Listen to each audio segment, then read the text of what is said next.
So we will start the second half of the evening, which again, who somebody maybe came now. We're very happy to have Helena Whitman here with us, and now the film will be followed by the lecture performance, which I just learned Helena will do in this kind of iteration for the first time.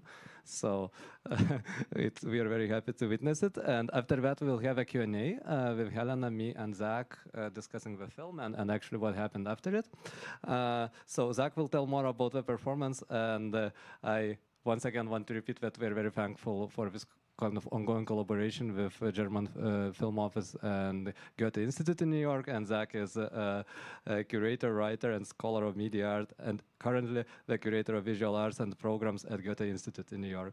And he holds a joint PhD in comparative media and German studies from Vanderbilt University, and was a Helena Rubinstein Fellow in curatorial studies at the Whitney Independent Study Program from 2002 to 2003. And he has created many exhibitions and events. And so welcome, Zach, and Zach will tell more about the second part of the event.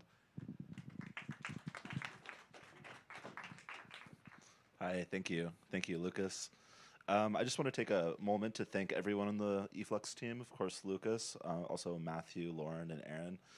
Thank you so much for making tonight's event happen.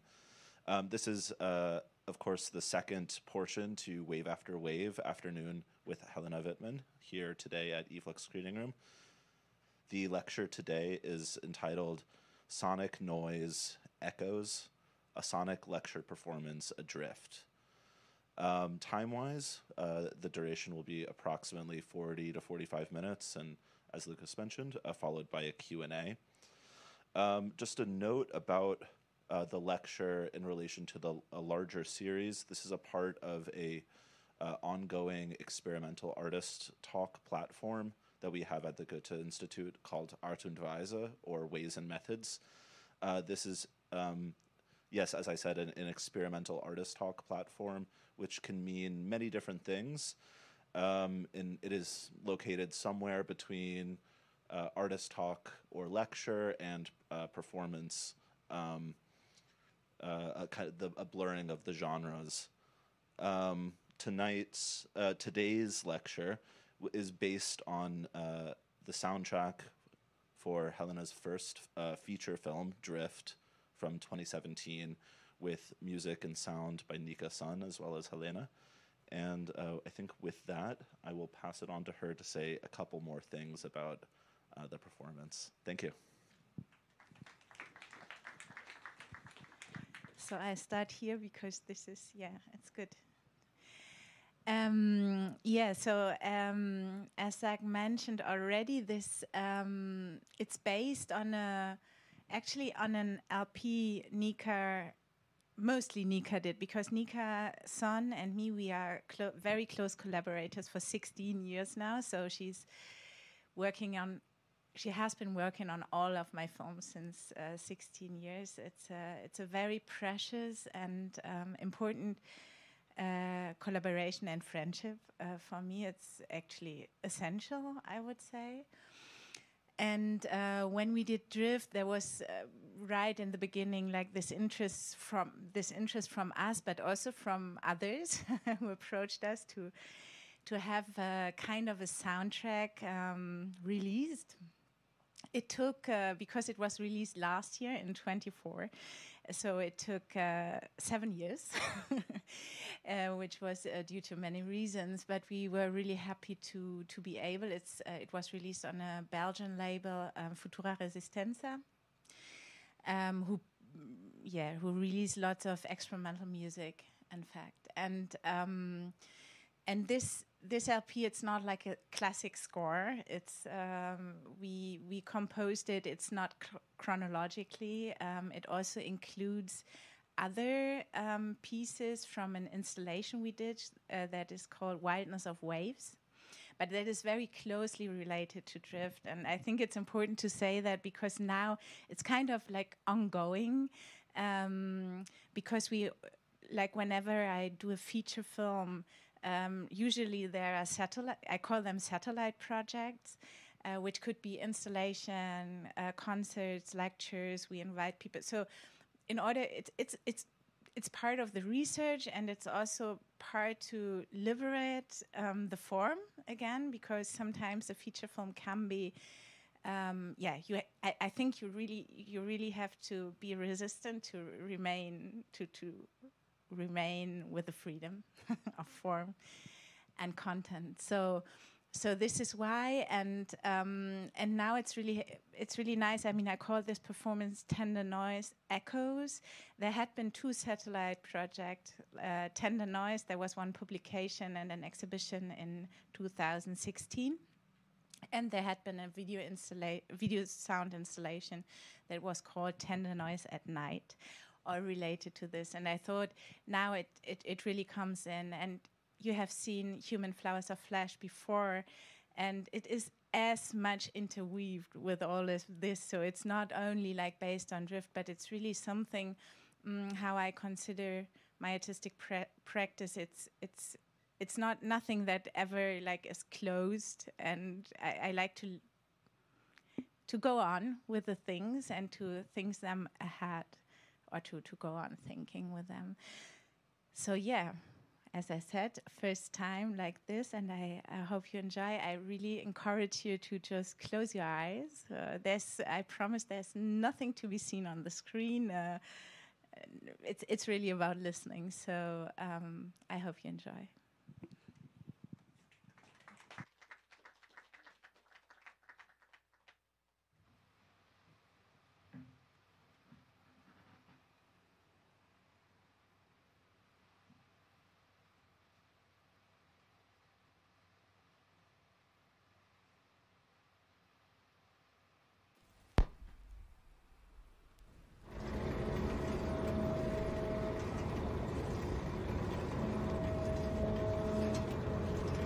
A river, a port, containers. There are boats and goods and people. Arrivals, departures and passages. Slight apparitions and firm appearances. A big flood, a firestorm, catastrophes. I was asked, where did it start? I try to remember. The tide is still there, and the moon falls into the crane. Sometimes. Was it here?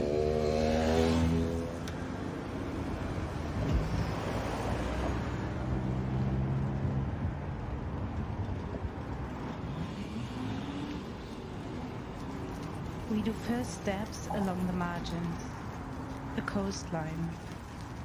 We look out to sea, as if onto a screen. Let's try to imagine. The ground beneath our feet is no longer firm. A voyeuristic shiver runs through our bodies, but it is still firm.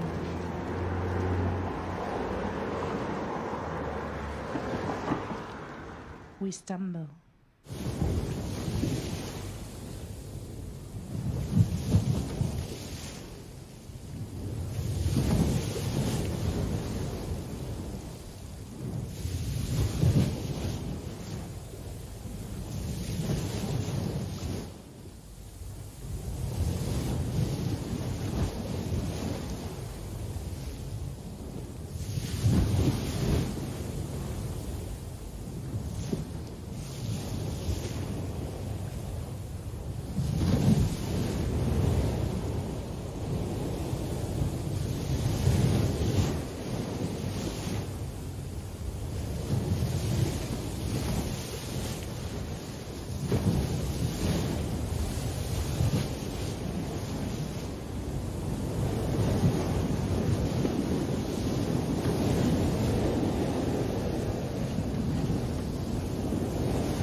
Was it in winter?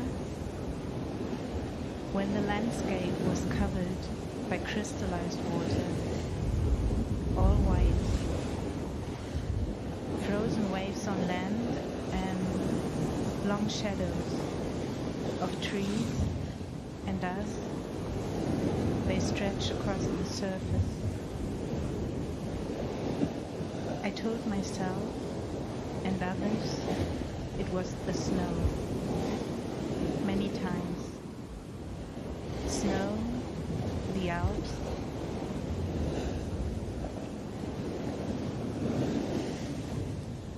After all, the snow in the Alps.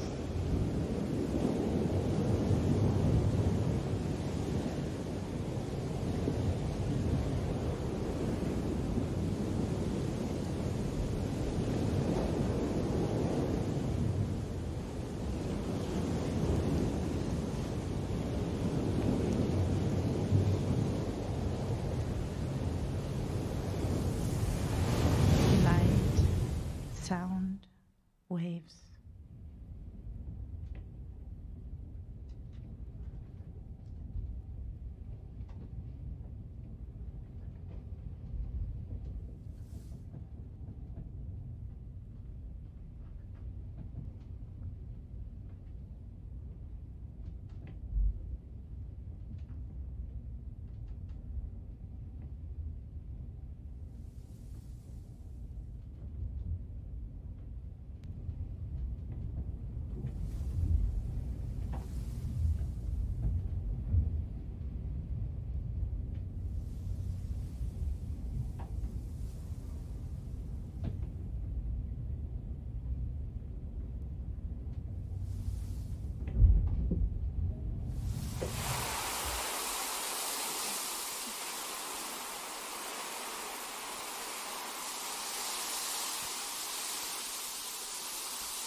Let's try to understand.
themselves, reflected in mirrors and glass surfaces.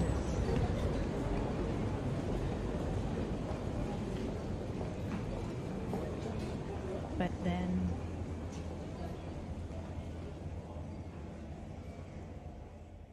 it seems that logics have changed.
The light floats down and shines down there, the black pitch black like oil, the sea.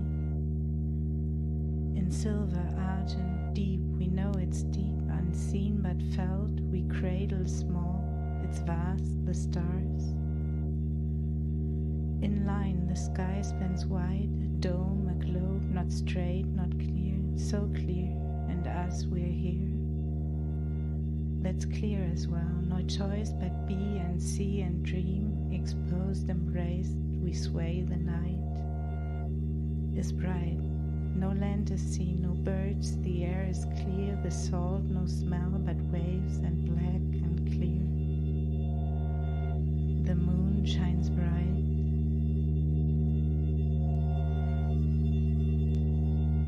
The night.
Two spheres. My back in the reflected world, in air gets burned. My eyes down there, submerged. I hear, I breathe. My body carried on the edge, divided by a surface that will hold me. It lifts me, it will do just as long as I breathe.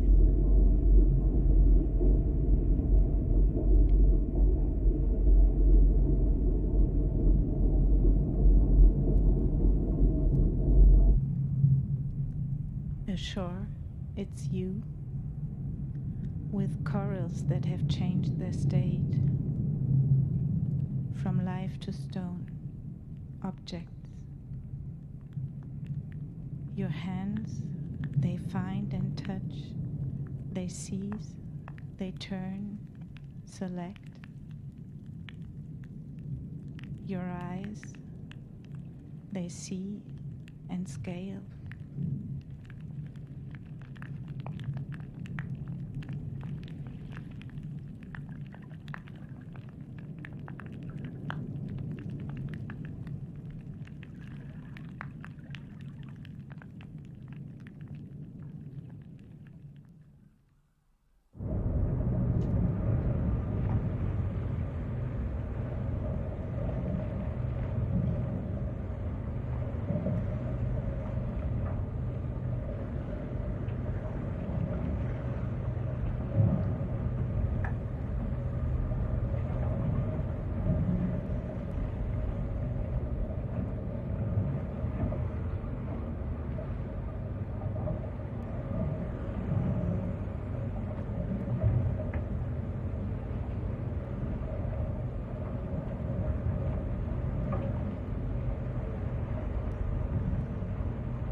sleep, we wake, we eat, we dream. By day and night, in time, it grows, it shrinks. It's day, it's night. A thought, how come, and when the dreams, and time gets loose, by day and night, it grows, it shrinks, we wake, we sleep, we eat, we dream. And now inside, small creatures dream, my body being world to them. They linger, live, as well outside.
Am I still writing to you? I'm just a promise. I'm a request. I'm a hope. What happened? The horizon is in the waves. Where? Still 250 nautic miles away from the harbor. Who's so far away? A bird. It has gotten lost and is already losing strength. How long yet? She'll have to fly for 2 more days and will stay near the boat. Which boat? Our boat. It's been sailing for 2 weeks now. Where are you coming from? From the Caribbean islands. And why did you leave? Well, all of us want something different.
First of all, thank you so much for that. That was really a wonderful performance, and very lovely to listen to the soundtrack also in this new LP setting. Maybe my first question to you would be about translation, or maybe in this context, transcription might be the better word. But we're listening to music that originated from a film, as well as sound from a film, translated into a LP pressing, and then reused again for a performance. Could you walk us through how you think about that and how you conceptualize this material in multiple ways? Yeah. Yes, actually, it's a really. I will turn this off. No, it's yes. Wait. Do you have it? I think there's like a. I think yes. Okay. No, it's a really good question, because this is. I mean, this is something that, of course, you don't plan, or I don't know, of course, but I didn't plan like from the beginning to start when you work in general. Like, you know, you don't think, oh, later on I will use this. So it became kind of a way of working, because it made sense in so many ways. And I think also, I mean, when you saw Human Flowers of Flesh, there are also so many materials being used in terms of course, like landscapes, gestures, we know text, cinema, and I understand all of this like quite equally for me. So it's actually never about quoting something or referring to something in order to confirm or to prove, or it's much more like to, okay, let's take it because there is a link for me, or there's a resonance between elements, which can be all the things I just mentioned and many more, I think. But then, okay, if I turn it around, like, how does it change? Like, what's going to happen? And it's a very experimental approach in general, I would say, because I'm never interested in knowing something and then just, you know, just working to make it a film, for example. Or it goes always with the question, and I always wish to direct myself towards something yet unknown. And then usually from that there are new questions and new things come up. And then, yes, but it's also that this material, what is once being made, or is like has one form, like in this LP. I mean, it was so special for me to work on that. I told you before, because of course I know these compositions extremely well usually. But when I worked on this for this performance, I think I never engaged so deeply with it, because like really deep listening. Also, I missed one cue now. You didn't realize, but okay. But it's crazy. You have to be so much there, and suddenly you hear everything, and it's a pleasure. Yeah.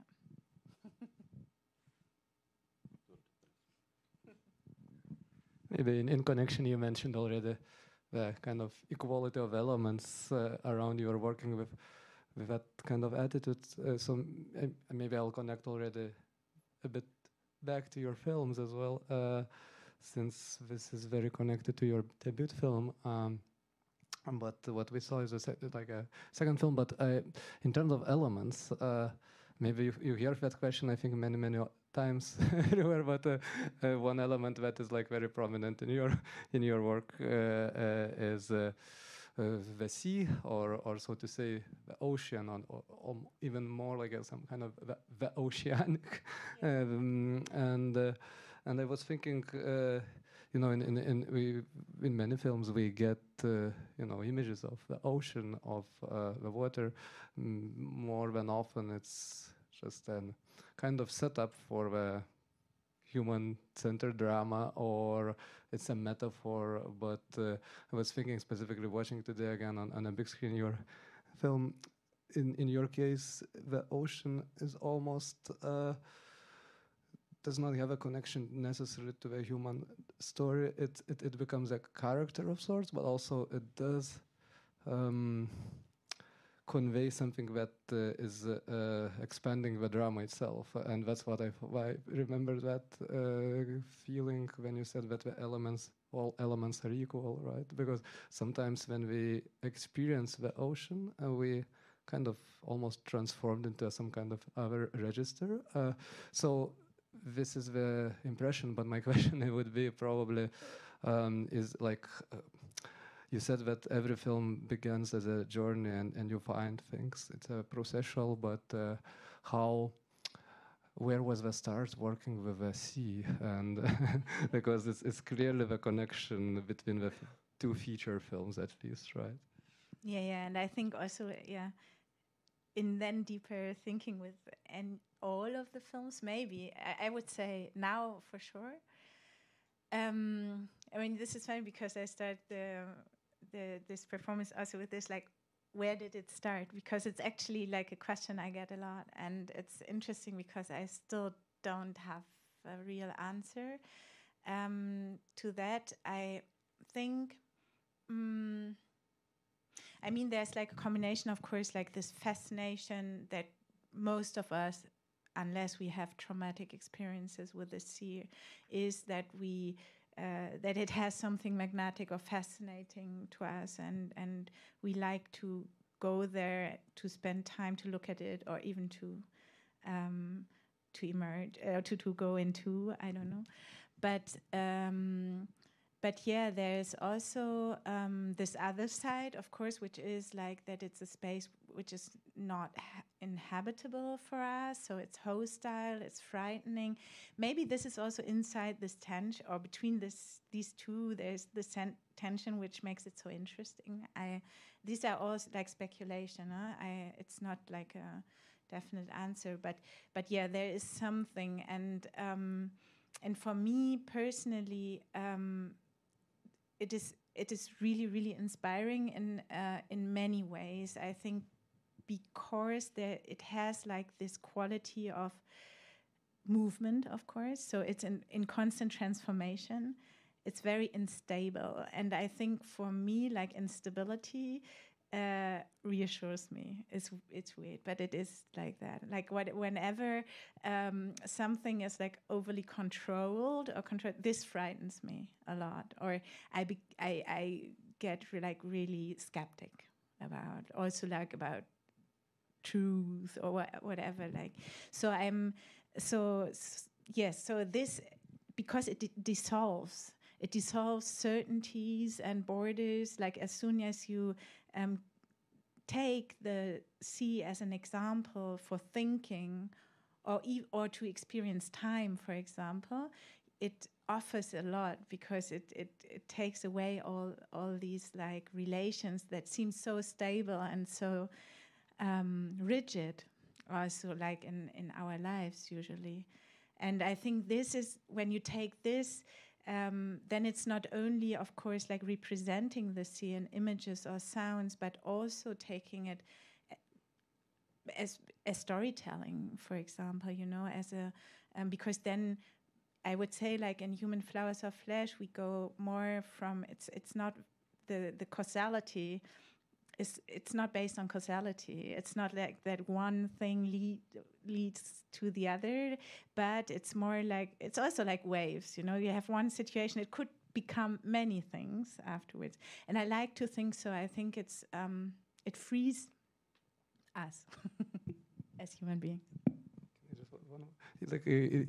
Since in terms of a film, I was interested in these two types of images, because we have images of a sea and sometimes like specifically like a wave and a certain movement that we discussed. Jean Epstein writes a little about, but also we had this other very different image, and I read somewhere in the interviews you were talking about it, is cyanotopic. But I'm kind of want to hear more about it, because those were like specifically focusing on almost it's like a underwater world, and reminded me of Jean Paul a little, like kind of very close-up images of sea creatures. But I'm not even sure I know what cyanotopic is. So and I want to know like logic behind using them, but also can you tell us more about it? Yeah, it's also, I think it also refers to your first question in a way, like translating processes or like going from different forms. And so it's this blue sequence, and it's cyanotypes, and it's really cyanotypes. I mean, I hand processed them. So it's I don't know, maybe you know that, because usually as children, you do it a lot like on paper. It's a very, very easy like photographic chemical process. On paper, it's super easy because it's liquid based on water. So and with chemicals that are not toxic. So you put it, and then it's like a negative. So whatever you put on the paper then, and you expose it to sunlight and leave it there depending on the sunlight, maybe 20 minutes. What was in the shadow remains white, and the rest becomes like blue. And you wash it in water. So the exposure is in the development is just water. And you can also do it with seawater. It doesn't matter. It's like just... so it's a very, very simple process. But of course, like I wanted to do it on film. So I had like transparent blank film. And somehow I had to get like this chemical stick to it. So I experimented a long time. It's like gelatin. Then I found a way with gelatin, and then I had the filmic images on black and white negative, and you press it. So it's a contact print, basically. And I did it. I built myself like a light, on my own. Like it's really homemade. It took me a year. It's 4,000 single frames, but it was COVID. I had time. My hands were destroyed, but it was, yeah. So, and for me, why? Because why are you doing this? But it's really true that, and I learned a lot from that, like that actually the matter, the medium, changes the content also. It's completely something different. I had the edit ready before finishing like this whole sequence, and I had like placeholders, which was just like the filmed material but in blue. And I thought it would be the same and Nika had done already like the sound design, the compositions for this part. And then I changed it for the cyanotypes, and it was destroying the whole edit. It was like impossible. I had a small crisis because it was not the same at all. It was like moving, like so many things were happening. We had so many different layers on the surface. And I was like, fuck, I can't use that. And then I talked to Nika, and she said, okay, let's see. I mean, yes, we can use it, but we have to change things. And then we decided, as you have heard before, that in the sound design, we take like these different layers, which is the scene we see, but then also the surface and the cracks and all this, which is due to the hand process or manual process. And we gave both like different sound layers also. And then it started to work, and then we worked on that. And it was really, really interesting. But it was for me also like really, I mean, of course, and it was like touching the image, like, I mean, always like looking for some kind of understanding. And I guess I like it. But in the beginning, it was also, of course, just this idea, because it was used to make images of plants in the beginning mainly. Can do whatever, but plants. But yes, I had the same, these colors. I mean, you use sunlight and you have water, and then it becomes blue and becomes this underwater world without doing much to it. This was really, I thought it belonged to this film. It was a bit of like a dream sequence. Yeah, it becomes because there is like some distance, of course, and I think it's like through the many steps of working on it, also, you distort it. And there's a jump from the real world into the cyanotype that he's making into the world of cyanotype, and I think that's also a good segue to a question I had about process and pacing and how that works for you to construct narratives. I think it's fair to say that a characterization in your work is a certain slowness and meditative quality. I'm struck also listening to you talk about the cyanotype process and its kind of meticulous crafting, and of course that takes time. How do you conceptualize the pacing in your work and building narrative and world building? Yeah. I mean, right now when I did this, it was so interesting because when I rehearsed it, it felt so long all the time because it's minimal. I'm not talking all the time, right? So I waited, and today was super fast. I was like, shit, I'm going to do this. So yeah, just talking about like the relativeness of time and how you feel. And this is, of course, I mean, yes, I'm working with cinema. I think this is probably the main. It's soul in a way, to work on that and to synchronize if you are willing to. Of course, it's also not only me who gives something, but it's also like we're like not conspiracy. It's not the word. It's like well, but you know what I mean, like you have to agree with each other, and once you enter, and then you find like one certain for 2 hours, for example, like this, spending this time at this pace, which is super special, and because of course it does something to your attention, to what you see, what you perceive, and it's completely out of our normal lives, usually, at least, and I think it has a lot to. It really has a lot to offer, and this is also something I mean, I was always interested in, of course, and I integrated also in my life. I would say I'm very seasonal, so to speak. I have, of course, because I'm also writing, it all has like different rhythms and times, and I really enjoy it. I think I couldn't just do one of these things. Shooting is really far. You are like all the time, or then I'm traveling. And somehow like this, it's very dynamic, and I think this is what it keeps me awake, and it keeps me aware also.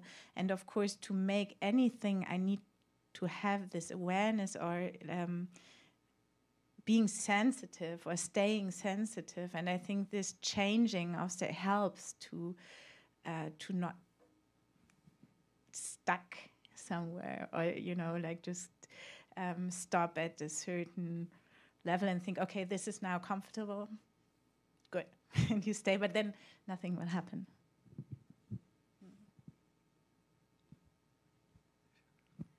Maybe a bit more about the process, if I may.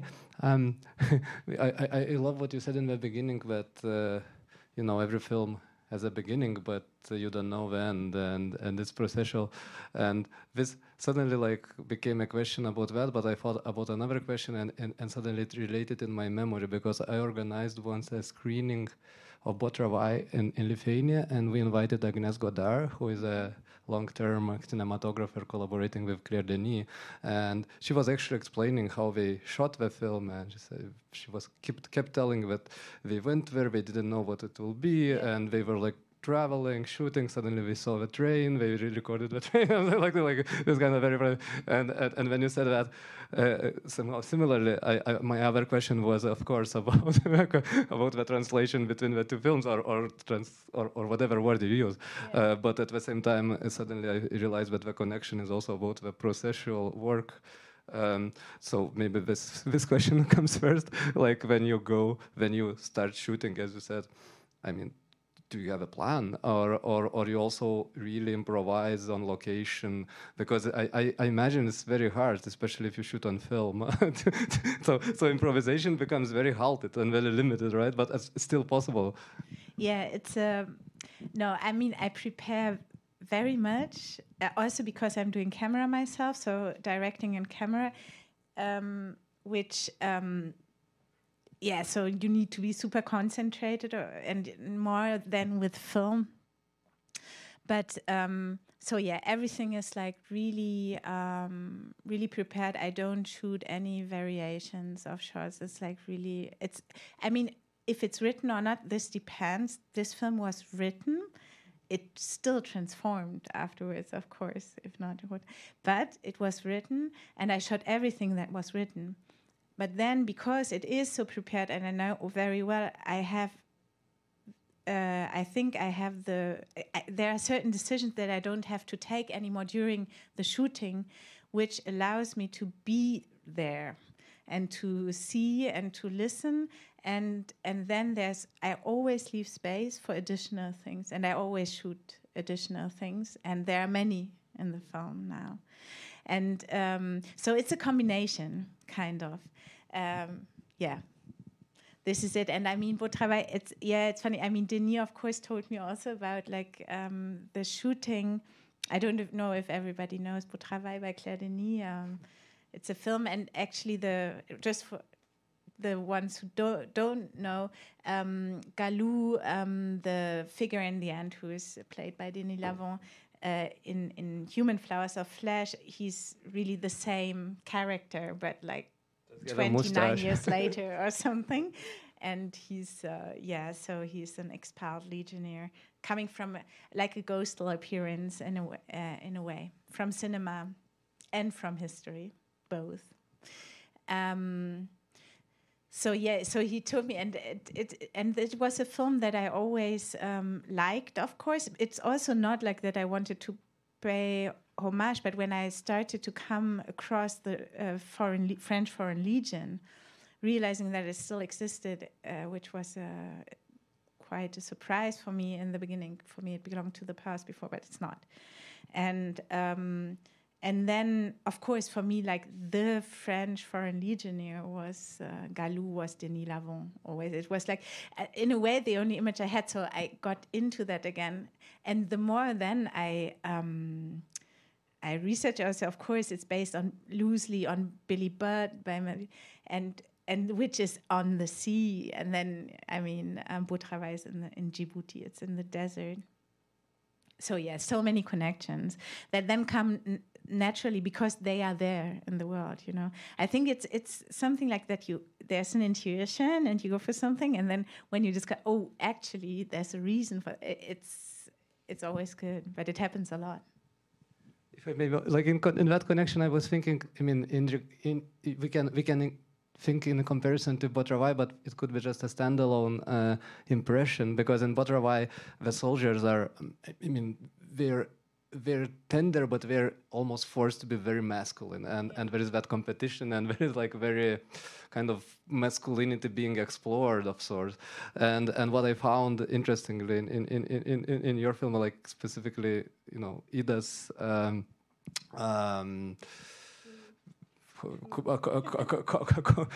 company, they're very tender and also very, you know, friendly, very kind of supportive, almost I would say, you know, very anti-masculine, which I thought, is it like almost like intentional, you know, in kind of opposition to Beau Travail's kind of treatment of masculinity, or it's not related, but maybe also in you could tell more about the, you know, how you created this character story, which is very elliptical, but still there is a character story with Ida in the center.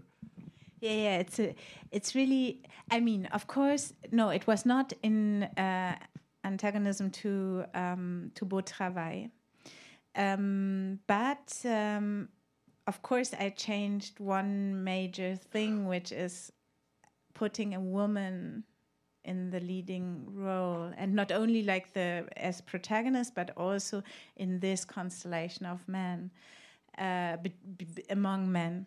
And I was wondering, again, it's a bit like playing with something. So you have an idea. What happens if we assume this is the situation? Does it change? Like, does the behavior change of the men? Like, does it change like the structure and the society? So of course I wrote some things, and I wrote her as being very like permeable, not guiding aggressively, but more like based on a mutual understanding. This I wrote, but then what happened when we shot, and they didn't know each other before. Like, I mean, I let them live like 1 week before the shooting. They lived in one house together because I wanted them to, to get to be a crew and kind of. But it really happened. So, and it was like also like between them, but also with me or with the crew. So there was this very supportive, very gentle, super attentive suddenly. And it was, of course, very interesting. And I think this is like for me like the utopian part in the film, in a very violent surrounding in general, but this was it was quite amazing. And and actually when I was then showing the film and in Q&As, many men talked to me, and I never expected this, and they said that they felt so liberated when they watched this film. And I was like, this is really beautiful. I mean, I was happy, but it was not like planned, but I thought this was really special. Yeah. So both, yeah. But it's I guess it's also, I love to look at them. I mean, I work only with people I really, who are dear to me, I would say, or can become dear to me. And I mean, then this goes back and forth. For me, it's still like really not so easy to ask someone to be in front of the camera. I think it's a lot to ask for. I would not like to be there. And so there's like this trust, which is needed. And maybe this comes also through, but it's my thoughts about it. Maybe one more question and then we open up for audience. Okay. I'm hung up a little bit on this thing you just said, where you said, I work with people who are dear to me, and kind of corrected yourself, or could become dear to me. And I'm thinking also of the collaboration with Nika, and you were talking a little bit that you've been collaborators for 16 years, working on every project. Could you talk a little bit about that collaboration, as well as any others that are significant and relevant to you? Yeah, there are quite some. I'm very loyal. So Nika is crucial. Then there is Louise, she is a filmmaker herself. I'm doing camera for her films. Usually she's assistant director in my films. There's Tim, who always, for even more than 16 years, he's doing color grading. I mean, this sounds technical, but it's such an important work, and you because you sit there and it's really, really good if you have someone who understands you also in this. And it's not only a technical process. Because it's not, and also like of course some people who act, or I'm sure some will reappear, and yes, and we stay connected. What I also realized, but this was also nothing I planned or thought about, but that all of the person who appear on screen are some are actors, some are not, but even the actors do something else as well. Like Angeliki, she's also a theater director. Or Mauro, he studied like biochemics, and so it's interesting. It's all the people who do different things, and but it's important. Like this collaboration, I mean, it's the heart of it, and building friendships and relations. I mean, like deeper relations in general. I think it's super important, and even more important in this world that we have today. Like being in contact and working together. For me, it's top. I mean, this is because you really spend time and you really engage with one another, I feel. Thank you. Yeah, because we have only 2 mics, so I'll deliver. Thank you. Hi, Helena. My name is Eugene. Thank you so much for the thought-provoking evening. I wanted to ask, how do you weave the pieces together? How do you connect your scenes? Because there are topics like collecting the dry grasses in the movie, or the close-up of the bomber on the bottom of the sea. Is it dictated by the way you're telling your story, or is it more of emotions that you're trying to express there? Now, this is not so easy to answer. It's good. So thank you. How does this come together? So I mean, usually, as we said, usually there's not like one clear starting point, but several that start to resonate. In this film, let's try to make it concrete. Like in Human Flowers of Flesh, there was, of course, the experience of my first feature film where we crossed the Atlantic Ocean, and I had to concentrate on some things of the ocean. I had to exclude others I was still very interested in. One was the matter, like the CS matter, which is so connected with our bodies as well. Like with genomes, like the sea contains all information about life on this planet, of course. Then you have like all the possible microbes that are there, that are also inside us bodies. It's sweat. I mean, it's mentioned blood, sweat, and tears, right? Okay, so there's really a kinship. I was interested in that because for me it has had this quality of really transgressing limits and borders, and I'm always interested in that. And then there was a second thing that came up, was the Legion, the French Foreign Legion, which just really caught my attention and my curiosity when I came across them.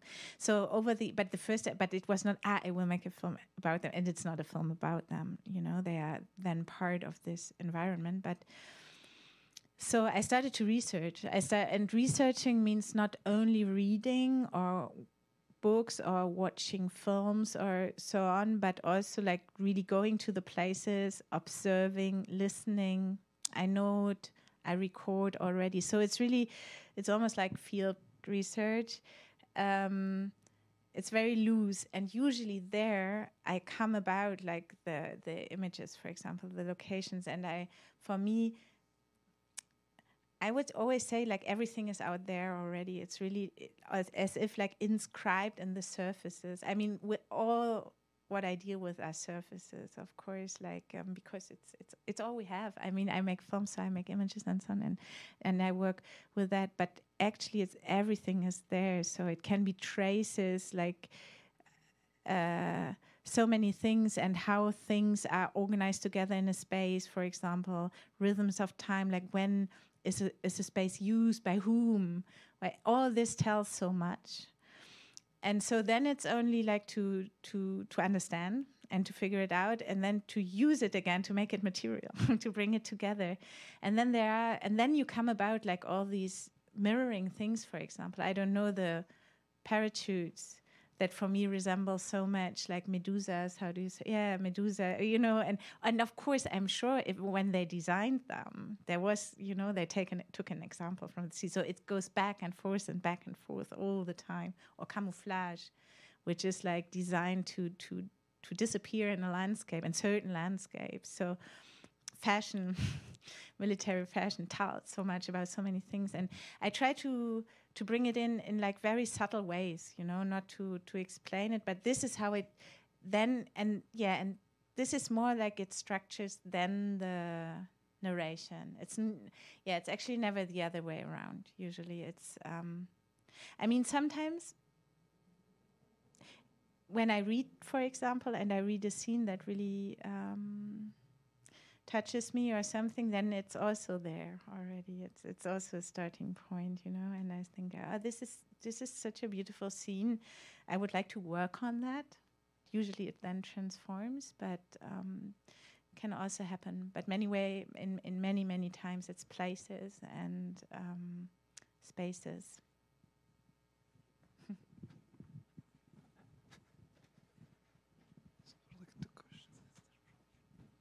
Hi, thanks. Okay, so my question, I guess it's more related to the performance that you had today. And then, so it's a little bit more about that. So it's kind of both. So I'm asking, like, what are maybe 2 emotions that you felt today when you were performing, right? Like, because you said you felt it really deeply, and I feel like it makes sense because it was, for you, short, but also because you've practiced it, etc. So I'm curious, like, how you felt performing it today versus when you were, let's say, because obviously we're talking about the film today that we saw. I would say maybe 2 emotions that you were feeling maybe during the shooting of that, and kind of how that intersects. Because I feel like I'm curious about more of like your emotions during it, and then today. So that's a nice I was quite surprised how calm I was, because I was super nervous, and when I did like the rehearsal, I was shaking, and then I realized I'm not shaking anymore. It's funny. So I was calm. As I said, time passed by very quickly, which was also surprising and a little shock. So I felt good in the sense, I think my wish was before, or what I always told me, like, if I manage to listen to the sounds and the music, I will make it, which means, of course, being present, like engaging with the moment. But I didn't know if I would manage, but I was there. Maybe 2 times I was a little, like going, I don't know. But most of the time, this happened. And it's really interesting that you asked this for the shooting, but because actually this is what I'm looking for in the shooting as well. And with doing the camera myself, and especially when it's 16, when I just have like the viewfinder and not a monitor or anything, and nobody is monitoring it, so it's really just there. It helps me to get exactly there. So it's a very, very concentration, which brings you to the moment. So meditation, makes sense. Also in this sense of working, I feel, in a way, it's I don't know if you can compare it, but in a little bit, maybe. I mean, you are there and nobody else, and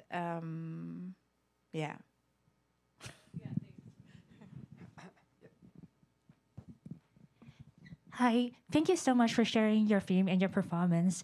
I actually have 2 questions for you.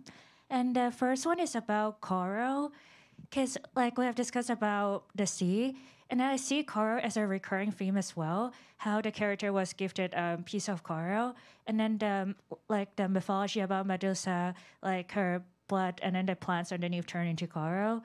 And also throughout the film, the character was collecting corals and then making them like into like press like images on the booklet.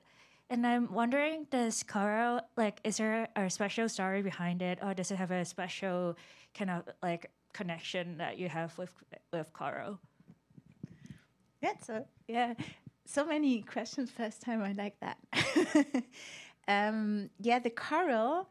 I mean, the corals as such drift from the first feature film. There's a scene, and it's of course not the scene that started it, but we were, because for that film we crossed the Atlantic Ocean on a sailing boat, and we started in the Caribbean islands, Antigua and Barbuda,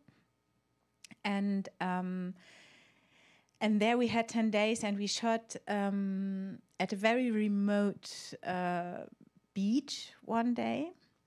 And this was really like how it is told here. It was like a cemetery of coral. I mean, it was full. It was covered by dead corals. And we collected them. We took them, and then thought about it also. You know what they became and what it is, and losing color and such, and still being so beautiful. You know, and we took them. I have many at my place. So I mean, so somehow it, and this like changing of state.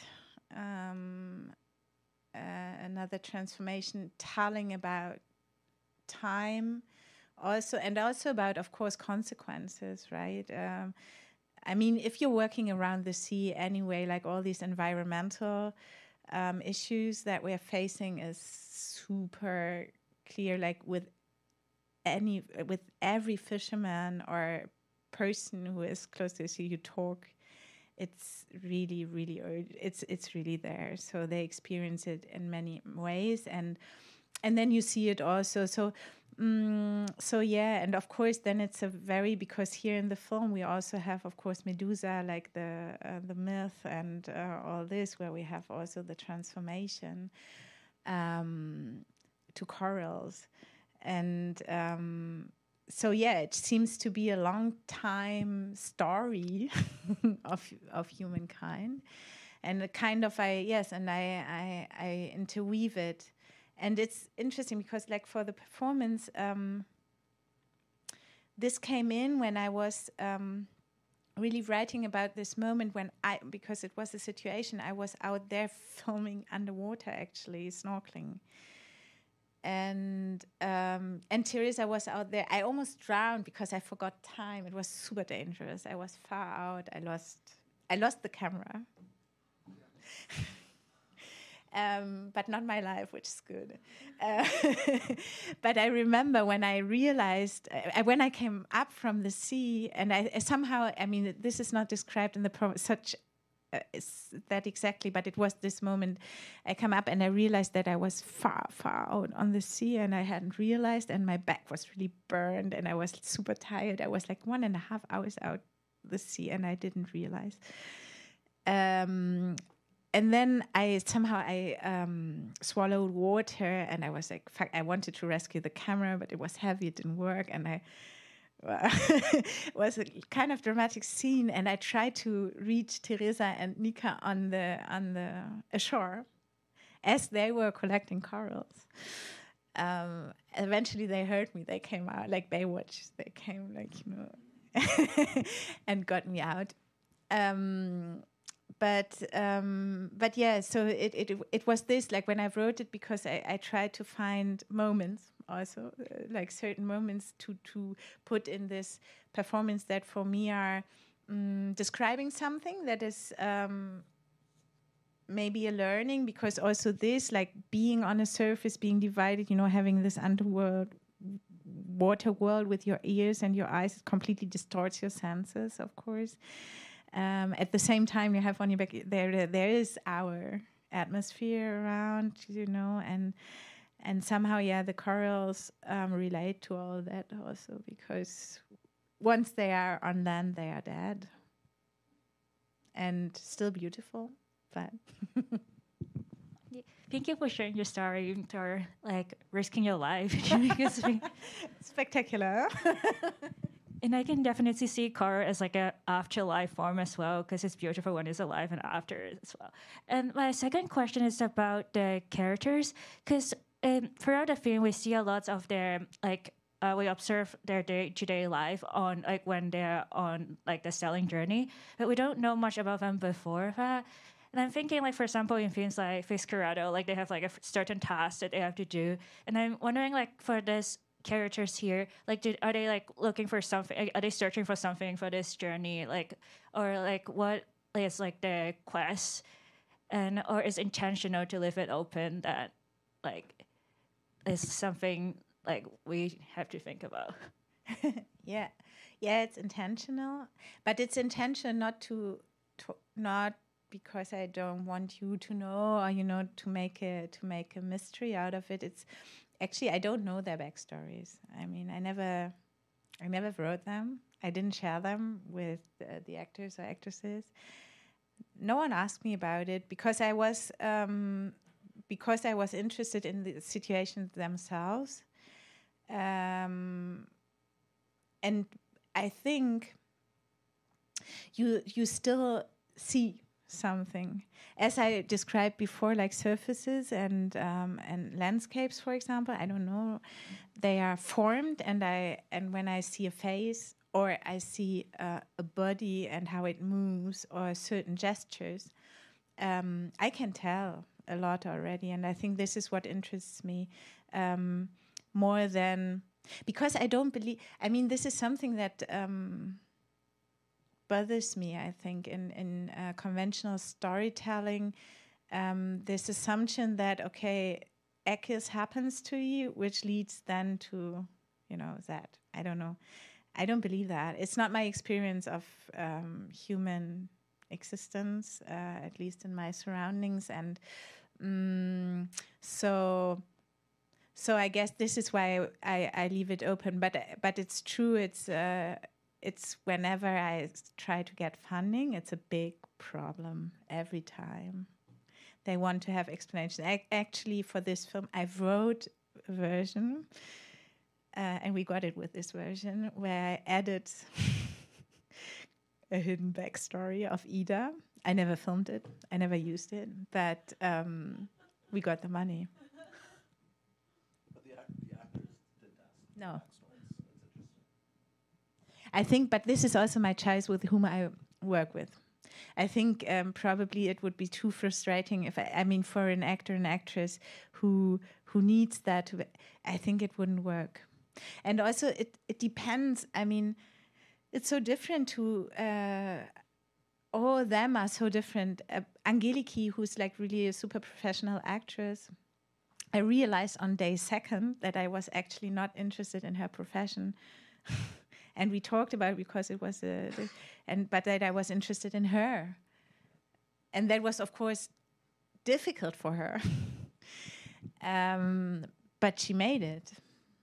And then, of course, we can ask, like, what interests me in her? And there's a certain presence, but I feel like for her, for example, she has, I mean, this face talking about what is already being told. I mean, she doesn't need to do much, but I can read in her face there's even like some melancholy sometimes, and it interests me. I want to find out. And I think this movement of kind of me wanting to get closer and to understand interests me much more as getting an explanation, or yeah. Yeah, I like your focus on the moment itself, because like whenever we meet someone, we don't know the backstory already. Like in a film, like it's like up to like us to like watch the whole film and get to know them through this. And yeah, thank you.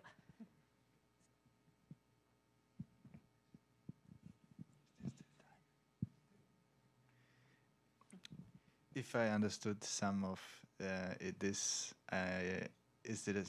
did I understand correctly that you're actually filming on a boat and that you have your crew on a boat for a longer period of time with all the equipment, salt water, sand? So I could just imagine that this must be extremely challenging. Like anybody who has been on a sailing trip for multiple days knows that without any of this project, there can be a very challenging experience. So you probably get to know your characters extremely well on that trip. And very intimate, yeah. Because it's so limited space. One toilet for 16 people. Yeah, I don't have the one question now, but it really makes me super curious now how all of this works from the technical side, equipment, and how that but also the dynamics and maybe also failures I could imagine. I mean, okay, so the experience, I think the key is to keep it very, in general, as simple as possible. Meaning like technical, I didn't use any light, just in the bar scene a little bit. So I research the places usually to know at what time of day I want to film and how. I don't want to exclude forever. It's not a rule I set myself, but I prefer. And it makes some things easier. For example, like really, so to keep it simple, to keep the team very, very, very small. For feature fiction film, it's incredibly small. Like on the boat, I had one camera assistant. Sound was just one person.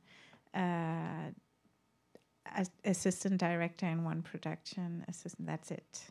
For then 14 days. We also in Marseille it was a little bit more, but not much. So I really like to see like what is really, really essential and necessary, because when you keep it small like this, you are much more flexible, of course, because moving a big group or trucks or whatever, it's like my nightmare. I mean, I did camera in this, and I really don't like that. So yeah, that's a crucial point. And then of course it's casting and choosing the right people who, then work under these circumstances. Because like a diva would be very difficult. It sounds to me like a really smart approach to selecting your team. Like, would I be on a boat with that person for multiple days? Not too bad. Like a really smart mechanism established here. Okay, one of the last ones, I think. Okay, I have two questions, but I'll try to make it fast. The first one is about sound. I'm just curious of all the sound that exists in your cinematic world in all of your films, because they all have very interesting sound elements. How much of it were production sound usually, and how much it was like through research later, like finding some sound library or recorded other places? To answer the first question, we use very little original sound in the sense that we have a scene and we just use the sound that we originally recorded. Voices, yes. There's still some ADR, but not much. There, yes. Okay, so dialogues. This is original sound. But then Nika, who is also the compositor and sound designer, she also does the sound recording in my films, at least. And we work whenever there is like a scene. I mean, she's always there when I'm shooting a scene with actresses, that's for sure. But then we work like also very independently from another. So she would record sounds. Of course, we talk beforehand. Already in the script, I write quite precisely what I imagine. Then she adds a lot. It comes. But so she records sound in many different ways. So we also have contact microphone. So I don't know, it's a big. So she then has an archive of sounds that is connected to the places, and this is the material to work with afterwards. Sometimes we record something later, but not so often. Usually, I mean, the sounds come from the places, but they are completely arranged and rearranged, especially when the sea, because the sea, if you just record like this, is white noise. Yeah. It's not very interesting. It can be interesting, sorry, but it's not an outside. So you really have to work on that. It's many layers and tracks. This is. Yeah, my second question is, I recently watched 1,000 Waves Away at another festival in the city, and I saw you're still working a lot both on shorts and features. I'm just curious, what do they mean? And what are the experiences different or similar for you? Yeah. I mean, I still really love to work on shorts also. I also love to work on feature film. I think for me it's as I talked before with the seasonal thing. Of course, doing a short is much easier in terms of production, financing, and so on. And I need that. Like 1,000 Waves Away, I did completely without any fun. It was like just like with friends and completely independent. And so I could do whatever I want in the time I wanted to do it. I love it. So, and I think it's also, again, as with the installations, with all the other like satellites, it's for me also important to maintain, maybe also to be the braveness to challenge form, because I know so many people who do a really nice first feature film and then it gets boring. And I know why.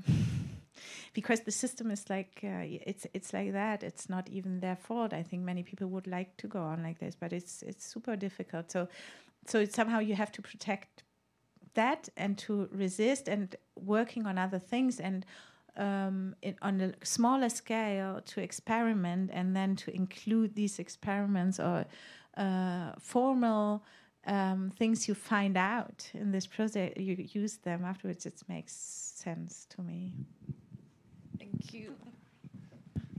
So I think on this note, we will maybe wrap up the official part. We can still discuss unofficially. I just thought about that moment when you were telling about the preference towards the kind of instability or ambiguity of reality versus scripted reality. It's almost like you answered the question what cinema is for you, which is like long question, like from Bazante today, but you're still making all these works that are kind of refreshing that question for contemporary recitations within the dispositives, across the dispositives, and it's really great. So I just want to thank you for sharing all of that with us, and thank you, Zach, thank you, Goethe-Institut. It's so great to have all of you here. Thank you.